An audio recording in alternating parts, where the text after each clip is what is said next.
Oh, he goes into more, and there's video of the guy that you spoke of. They show, or he describes him, and then he goes into the stories of how he went into the game. It's really good.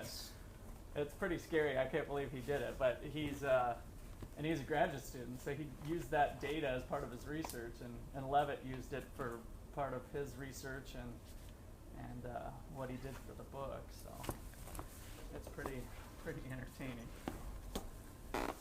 Okay, so we left off in the middle of a problem last time, correct? Weren't we working out? Consumer surplus. Yeah, did we get all the way through that? I think so. Oh, we did? Oh, good. I was thinking, okay, so we found consumer surplus and producer surplus.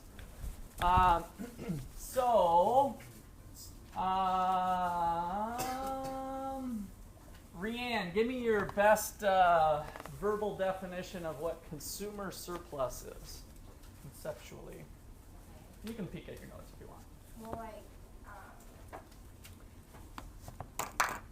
it's like when, simply it's when people get a deal like at each individual unit, so they're willing to pay more than they actually need to pay at the market price. Okay, good. So somebody add on to that. That's correct. I'd like to see a little bit more. Consumer surplus. The amount of dollar that you're willing to spend that you're not actually spending. And when you say you, if it were you're looking at an individual consumer Or purchasing the market, multiple or the market. So I just kind of wanted to bring Yeah. that up, that it's the whole market, which might involve all the population of Ottawa and the number of people that are visiting Applebee's in a given month. So that's a lot of different people, right? And so we're kind of adding up all of their consumer surplus. So it's a dollar value measure of welfare in the market. Okay, so today we're going to look at the government getting involved in the marketplace with policy and how that might change those levels of consumer and producer surplus. So, in the grand scheme of things, oops, you guys get an extra credit point. So pull out a piece of paper. Does somebody that's watching the lecture online get an extra credit? They do not, but they see how I roll. Complete fairness in the classroom. All right, put Russ busted. What is today? The 25th, January 25th. Russ busted. First name, last name. And we'll collect those along with your homework. So, I want you guys to get comfortable with the free market picture and really what it means. I mean, now that we're in intermediate economics, I expect you guys to be elevating your level of knowledge to what this picture means. And so we've got a market for some good. Individual behavior of both consumers and producers are coming to a price. That price is not too high or not too low in equilibrium. We could argue it's a fair price under the right set of circumstances. And this is the quantity being exchanged by those two people. It's not too much or it's not too little, with our underlying assumptions that the benefits that accrue to the individuals who consume that good reflect all of society's benefits. This is something we're going to get into later when we started talking about externalities, but I thought I'd call your attention to that right now. So, benefits again of the people who happen to be consuming Mountain Dew. The benefits that accrue to the people who buy those goods, all 100 bottles of it, reflect all of society's benefits. Because every other member in society has the opportunity to go buy Mountain Dew too. They're choosing not to, at a price of $1.50 a bottle. Okay, so society's benefits are reflected in the private benefits. Likewise, for our soda producer, the supply of Mountain Dew reflects the cost of doing business, the cost of them doing business. And as long as there's not externalities and other issues like pollution, then society's benefit or society's costs are reflected in those private costs. There's other companies that have the opportunity to sell a product that's similar to Mountain Dew. There are laws on the books that say they can't put the logo and other things, maybe the exact ingredients or the exact formula, but they can come darn close, right? So society's costs, society's benefits are reflected, and that's why we think that a lot of good things come about from the market system when we have individuals pursuing their own self-interest. Okay, so that's the general flyby. Now, if you buy into that, and I think you should buy into that as an econ student at the intermediate level, you can always fall back on, well, I buy into it, but not really, Russ, because there's a lot of crazy assumptions underlying that, and I don't think the world really works that way. I can live with that. That's how we have an intellectual argument about how the world works. We first agree that this is not reality, it's an economic model based on a certain amount of assumptions. We should all buy into those baseline assumptions and be able to agree. Where the disagreement comes is to say, yeah, but that assumption is way too strict. That should be loosened up. This is why the world works a little differently. And this is how your model is affected if the world is working that way, and why that's not a good price, or that's not enough Mountain Dew, and it should be less, or it should be more. See where I'm going with that? Okay, so under these assumptions, consumers benefit that amount, or one way to measure welfare is through estimating what we call consumer surplus, and producers benefit this amount as at least a starting place to think about how their situation, how the status quo changes. Hopefully you get that this is a little fuzzy. I mean, this is really a little fuzzy to say that we know this endpoint. Who's the person out there, the first person that's willing to pay $50 for one Mountain Dew, right? I mean, it's fuzzy, but it's not the main point of this in estimating necessarily the whole consumer surplus or producer surplus in any given setting, but it's what we're going to do next, is to see how it changes. So at least we have a starting place, a status quo, and now we can tweak one of those assumptions, one of those changes, a shift or something, and we can analyze, okay, who gets helped and who gets hurt by the change in policy. Does consumer surplus get bigger? That means consumers are better off from that policy change. Does it shrink? Then relative to the status quo, consumers are getting hurt by that policy change. So it's really a lot of the value of this analysis comes down to analyzing the changes in consumer and producer surplus. And then ultimately we'll be entering in some government revenue.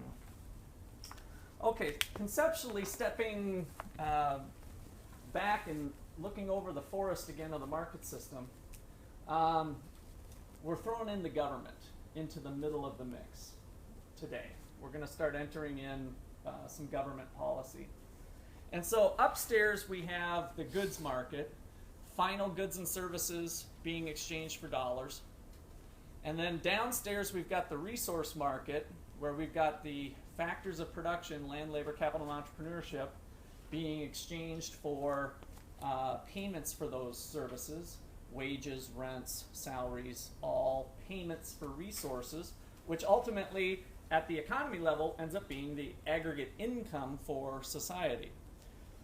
Well, the government, one of their roles is to help provide public goods.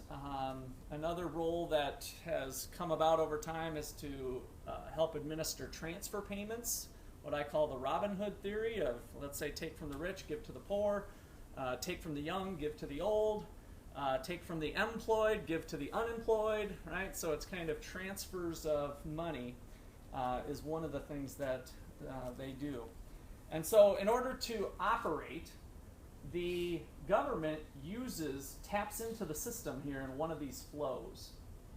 And so in the output market, they'll collect a tax on those goods at the cash register. So a sales tax is something we're all familiar with when we go to the store and buy it. So that gives a stream of money back to the government. They also have an income tax at their disposal. So before that paycheck comes to you, a bit of it gets siphoned off and heads up to the White House here. And so with that tax money, whether it comes from a sales consumption side or an income side, it's got to come from one or the other. That's the sources of revenue, the sources of tax revenue for the government. So then they go about spending their money. They can buy stuff from companies that are U.S. companies, if we're talking about the United States. They can transfer money from one household to the other, which is kind of going from this guy to this guy.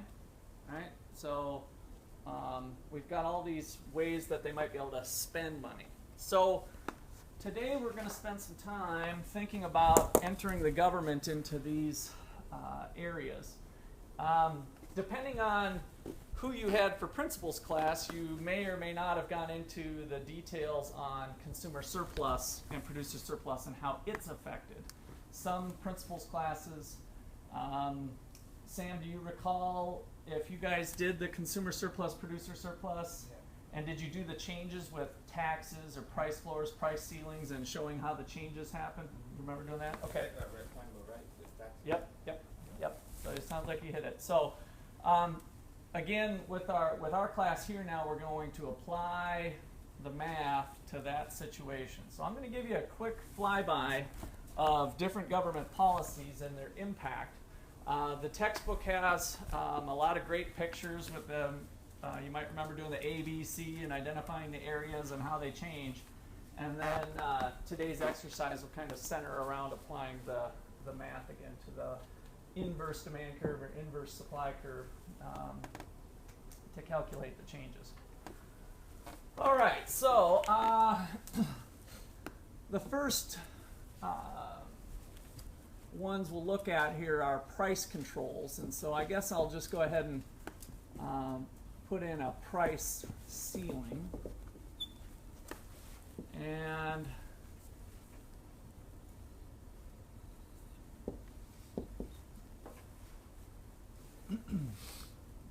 with each one, let's just draw a quick home base.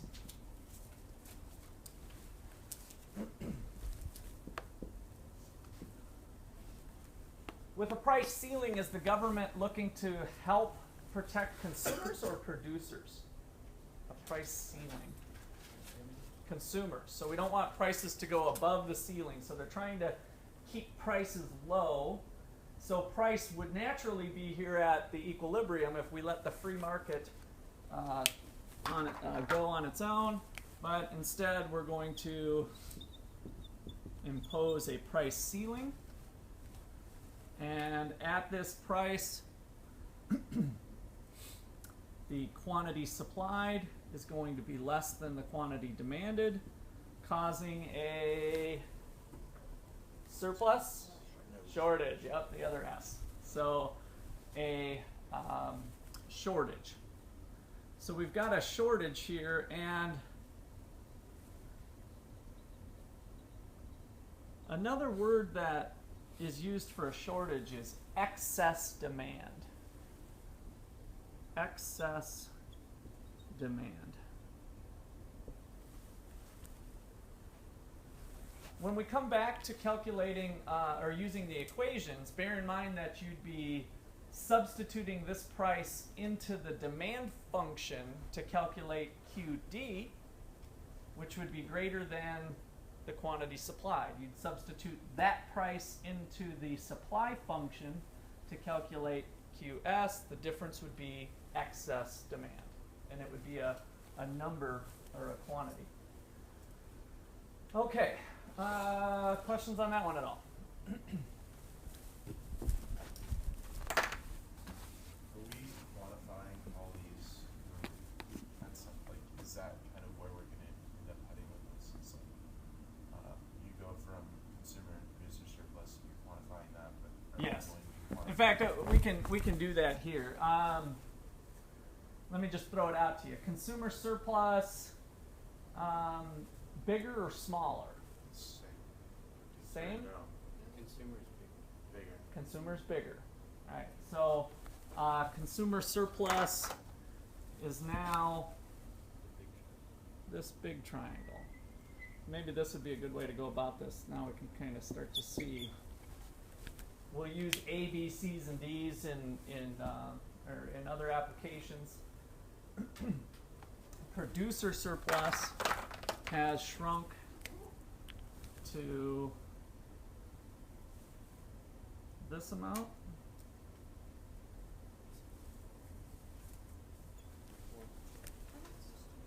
Yep.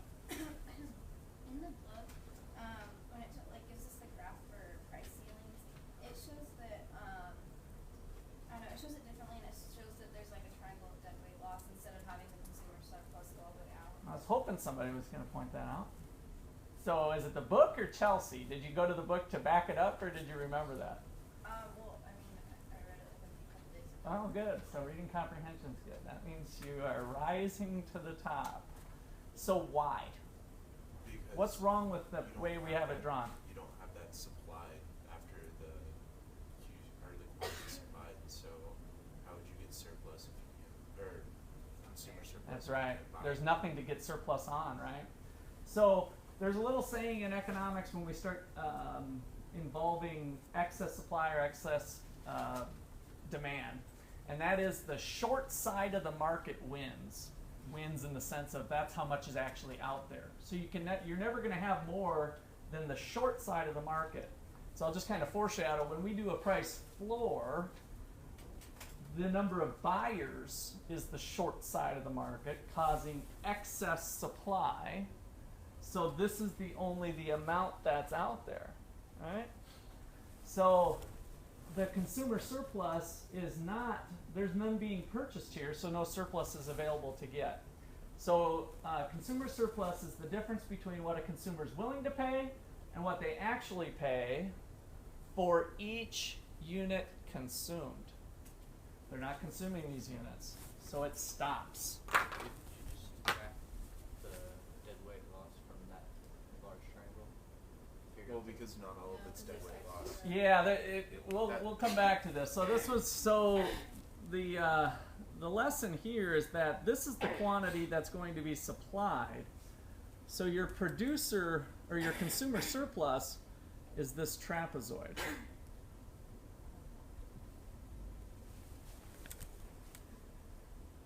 They wish, in fact, this really reflects some people who are ticked off, right?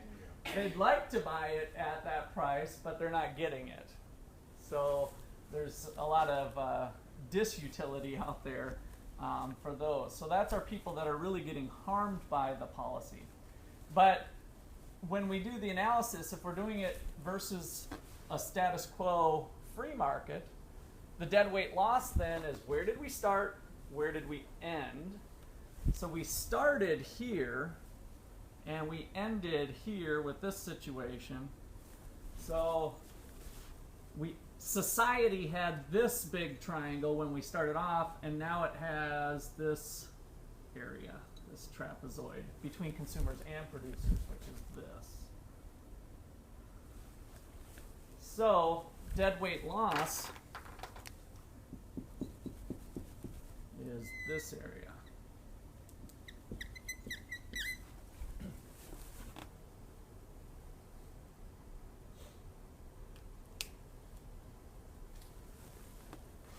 Are consumers better off?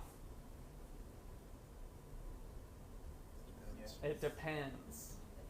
Yep. This is where it depends. They lost this area that they used to have. This fraction of the dead weight loss was right here, and they gained this. If this area is bigger than this area, then they're overall better off. If not, then they have an overall loss. Isn't it mainly dependent upon the elasticity of demand? Yes. In this case. Totally.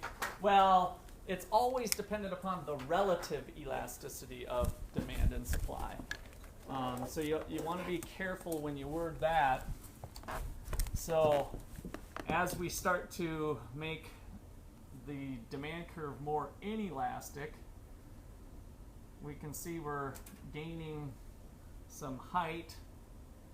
But if I start to make this one less elastic or this one more elastic this way, we can be right back into the same predicament, right? So it's always one relative to the other on the elasticities.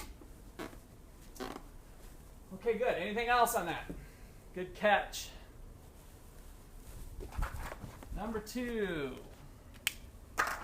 price floors.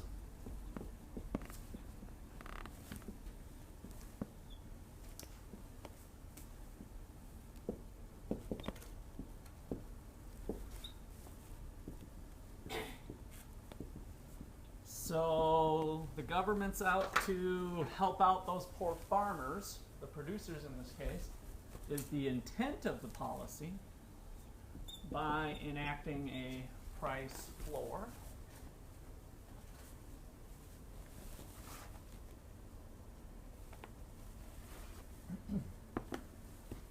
At the floor price, consumers are now buying QD. Producers are supplying QS.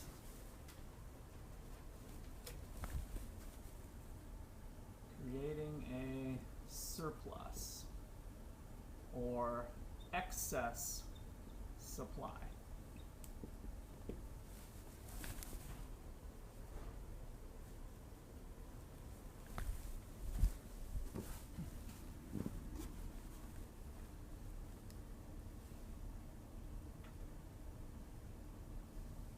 All right, so now we take an inventory of those areas again.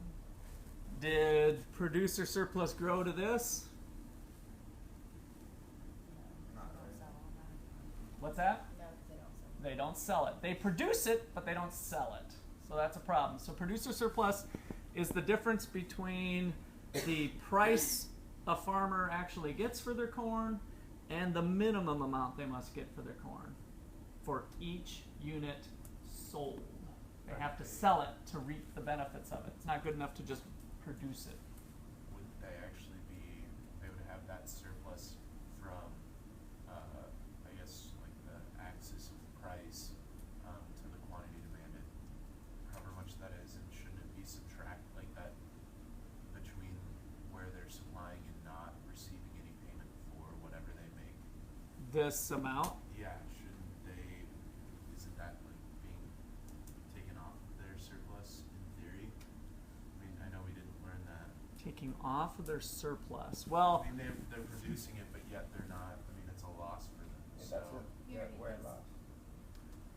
okay. It's already being shown Yeah, because you're not going all the way up to quantify your own revenue from it. So it's already showing that surplus is taken. That, well, I'm just thinking. I'm not like, sure I'm interpreting your question the same way. I I'm think just I see what you're saying is that there's a loss, There's right? a loss there. They produced, they absorbed the cost, but they Yeah. didn't get any profit for it. Yeah. That's what I And kind I of mean, heard you we're say. gonna note the loss, but wouldn't the producer surplus be lower because of they're the ones that are losing it and they still have that product that's not being.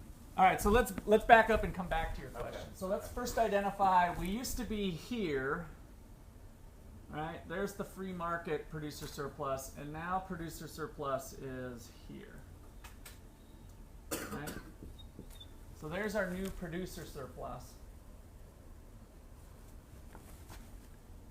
I think what I'm hearing you say is that the producer's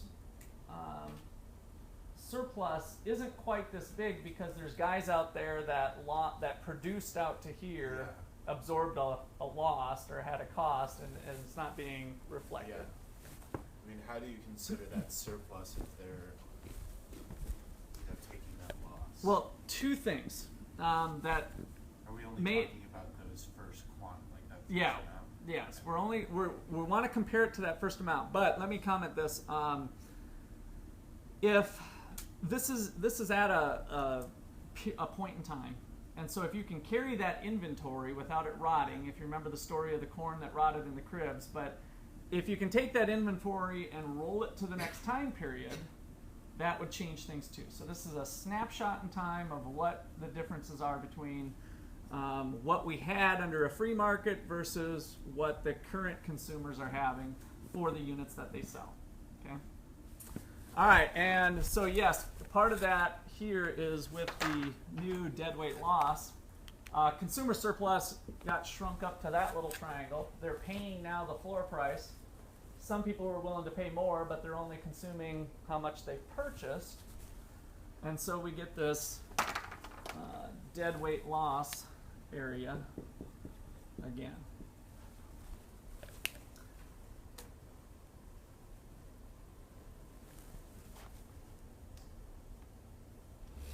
Okay. Good. So, and I think your comment's a good one. Mainly I'm thinking like, No, I think your comment's a good one. There's a cost that was absorbed by some of the producers. yeah, That's actually, these are the ones that were successfully sold. Yeah. It reflects their producer surplus.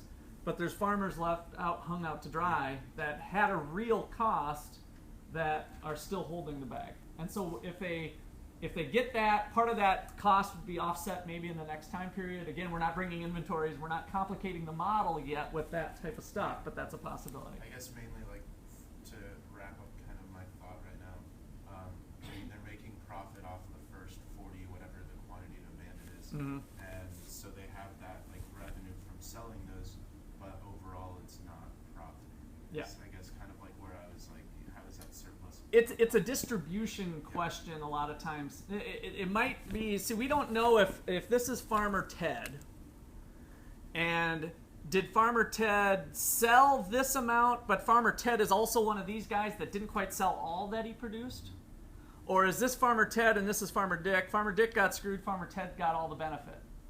We're bringing in distribution issues, which are awesome to think about. I mean, that's where we want to go. We're kind of elevating to the next level of the things we think about on the distribution. Right now, it's kind of a black box, and we're just treating all farmers are more or less treated as equal in terms of the benefits and losses, and we can get into those distributional questions kind of under a different analysis. Okay, those are great things to think about. All right, so, and actually we will think about those things in chapter,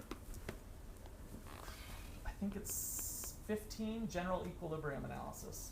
That's one of the exciting chapters I want to get to, so after we get through some of this stuff. So, but it's down the road a ways, so we got to keep pressing along.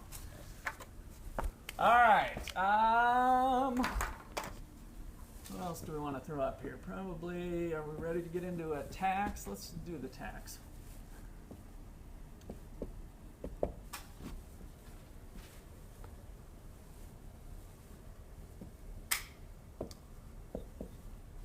So, supply, demand, here's our home base again.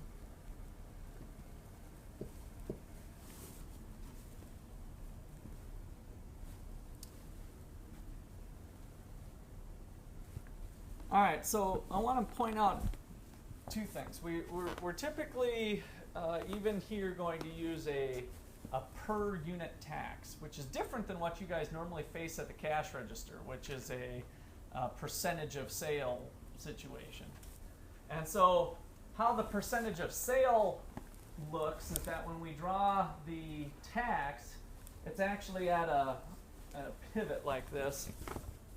And so if we were to show a 7% sales tax, the tax wedge looks like this, because the more you sell, the more the government collects, right? So that tax wedge kind of looks like this. A per unit tax is every unit gets taxed, whatever, $1. That's a parallel shift up by the tax. The implications of those two things are really the same graphically, and once you get to the level of where the tax is. So we typically stick with the more simplified approach of the per unit tax. Chelsea? On the percentage tax, would it always be like angling the supply, or could it angle the demand depending on who was paying for it? Yep, it doesn't matter. Okay. So it could angle the supply or the demand. The burden of the tax comes in after the fact when you compare it to what we had before. We'll see that here in a second, but that's part of what one of the exercises we're going to work through later. So for now, let's just think about this per unit tax. I've got my tax wedge. There's a couple different ways to think about it. If we're taxing the producer, then we're kind of like adding the producer used to want to get this many $10 for the good, but now that we're taxing them $1, they're at that quantity they would need to get $11, right? So we're kind of shifting up the supply curve by the amount of the tax. If on the flip side we're taxing the consumer the $1, then the consumer used to be willing to pay this amount for this price. Now that they have to pay the $1, this would be the net price that they need to get. Right? So now they're starting to think in terms of the net price of the good. They want to include the tax in order to maintain that level. So it would be shifting this down by the amount to kind of. So it doesn't matter who we tax at the end of the day. What ultimately ends up happening after the dust settles is that both the consumer and the producer share the burden of the tax. So that's where we're going. So let's. We typically think about, taxing those nasty. This is certainly popular in the media. Is that we think about taxing the corporations. We gotta. Boy, that's an easy target, right? We don't want to tax the farmer or the struggling median income family. We're not going to tax them. We're going to tax Target. We're going to tax Walmart. We're going to tax. It doesn't matter. That's the big economic lesson here, is that it doesn't really matter who we directly tax. At the end of the day, market forces are going to cause a sharing of that tax. And you'll see why here in a second. So suppose we show the supply curve with the tax. I like to call that the fake supply curve. That's probably not the way. I haven't looked that closely at the text, but I'm pretty sure that's a Russ McCullough original to think about that being kind of a fake supply curve. Why do I call it that way? Because society's resources in the private sector are really reflecting the cost of doing business. This is something some legislator came up with and said, oh, suppose it's $1, suppose it's 50 cents, suppose it's this. It's not really a cost when it's maybe a discretionary policy that's come down the pipeline.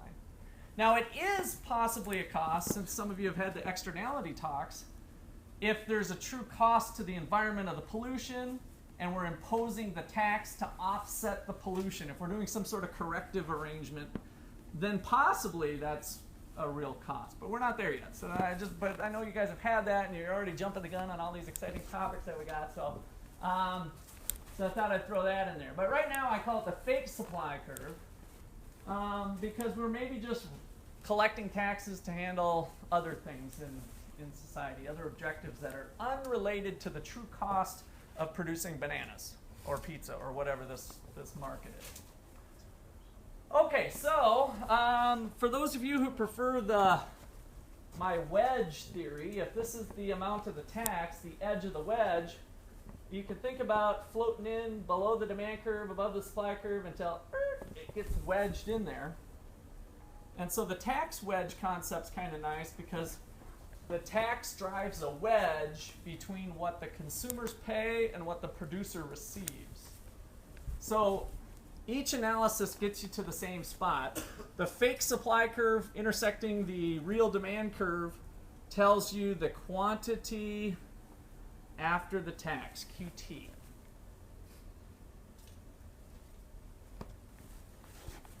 If you go with the wedge theory, here's kind of the wedge. The upper part of the wedge, where the fake supply curve and demand curve intersect, tells you the price consumers pay. And the bottom part of the wedge touches the real supply curve, telling you the net price after the tax that the producer's actually getting, what I call PP. So PC minus PP equals the amount of the per unit tax. It's also equal to the edge of the wedge. So the edge is the per unit tax. which gives us this equation, PC minus PP, the producer price, is equal to the tax. And then you can manipulate that equation around a few times. You could say, all right, the producer gets, if we think about what the producer gets after the tax, well, they simply get what the consumer pays minus the tax. Just a manipulation of that formula gives you a different way of thinking about it. But either way, that's our picture. That's the tax wedge. And Sam, what does this green area represent here? Isn't that a tax? Yep, the tax Collected. revenue, the tax collected. Good. So that is the tax wedge. That's the wedge we're talking about, or it's often referred to as a wedge, even in the literature for public economics. We refer to that as the tax wedge. And so the green area, the edge of the wedge is little t. The area is big T, tax revenue, which is equal to little t times QT. If we've got 100 units after the tax, that area, base times height now, because it's a rectangle, not a triangle, base times height, the base is QT, the height is T.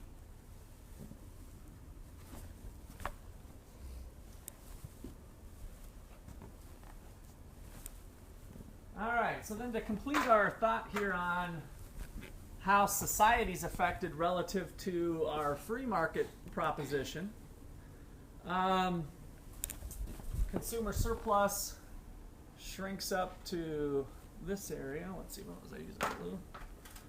So consumer surplus shrinks up to this area because consumers are only buying QT.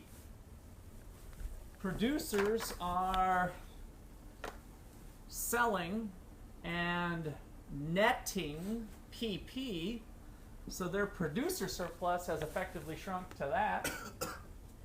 And of course the government's collecting this centerpiece. So now we've added a new agent to the economy. When we take into account our welfare analysis, we've got consumers, producers, and the government through the revenue that they collect by implementing policy. So the triangle on the other side of the wedge then is that the dead weight loss? Yes. So relative to the free market, which was cranking out Q naught, Q0, then our dead weight loss is this amount.